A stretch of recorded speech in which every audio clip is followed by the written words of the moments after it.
Thank you for helping me reclaim our citizenship and reclaiming yours. Because I can see it inspired great conversation again. Because that's what it's going to take. It's going to take connection. If we are going to meet these crises together, we have to listen to me. You must listen to me. We have to connect the dots. And to connect the dots, we have to connect with each other because we're family on this planet. And in crisis, what do? You turn to your family. And we need to work together. Whether it's the California budget crisis, and we need some radical reform, whether it's a constitutional convention in this state, whatever it is, we need to work together. Whether we need to challenge the norms of shareholder value. How do we put public good at par with increasing shareholder value? How do we become a nation of social entrepreneurs rather than seen as a nation of profiteers? And see how we create and put up shareholder value along with social entrepreneurship. How do we value that which restores our community, that protects the land, that protects the earth, that protects Mother Earth, that protects the givers of life around the world, whether it's the women in our society in Africa or the Mother Earth across this planet. Maybe it's a new index that we create of social entrepreneurship that appears on the daily business news, talks about who's up and who's down and doing good work out in the society. I want to put up some slides, though, if we can, just as a reminder that the problem is still great. I don't know if they're up. Okay, there we go. So first we have New York. I think we all know this, but I think it's important to be reminded about the sea level rise that's going to affect places like New York and other cities across this country. And the problem is still great. The alarm bells are going off. First it was beep, beep, beep, beep, beep, beep. Now it's more like nah, nah, nah, nah, nah, nah. But we're still hitting the snooze button, and we're not listening to it. We're tuning it out. And I'm not going to roll through all these slides, so why don't we skip ahead to San Francisco, if we can. I don't know what order you have them, or if it's a problem, just go right to New Orleans. But sea level rise is this phenomenon that's going to affect us all. Playa Vista, which many of us drive by when we go to the airport or live in, perhaps some of us, is going to be underwater. Billions of dollars of real estate are going to be underwater. And you can say that for Lower Manhattan. You can say that for any major city that's on the coast. What are we going to do? And we got the next slide. It's hard for me to tell up here. Yeah. All right. Is that New Orleans? Yeah.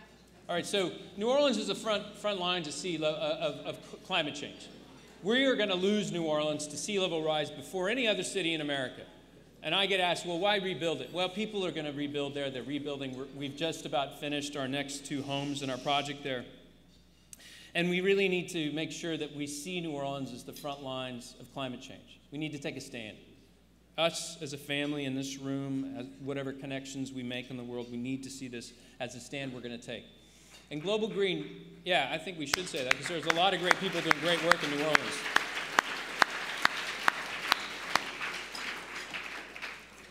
And Global Green's doing a lot that I just want to highlight a few things about for you. Put up the picture of our next 2 homes. We're finishing in the lower 9th Ward. Our next 2 homes have just been gone up, and the solar panels have gone up.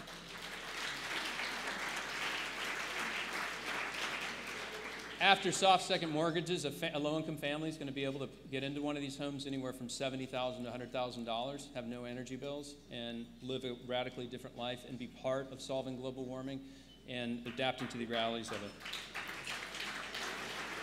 The next project is Los Vecinos. It's a net zero affordable housing development in San Diego and Chula Vista, actually. And again, this apartment building is not going to have an electricity bill over the course of a year.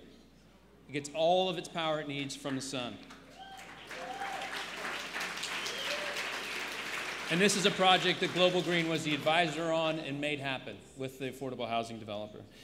The next slide is a photo from a press event we did with Mikhail Gorbachev recently, announcing our next global solar report card, where we're grading governments around the world on their policy towards funding solar and the barriers in those countries to solar.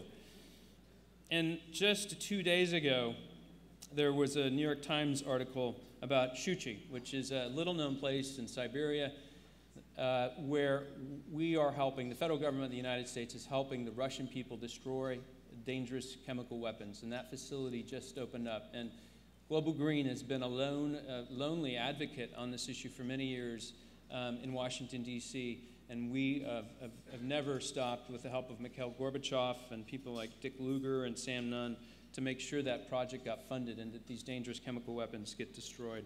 And then finally,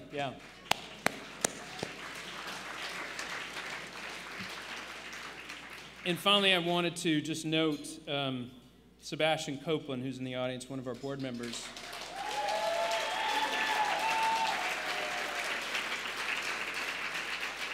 And you can see there's a photo of Sebastian with the Global Green flag and his GPS showing the North Pole.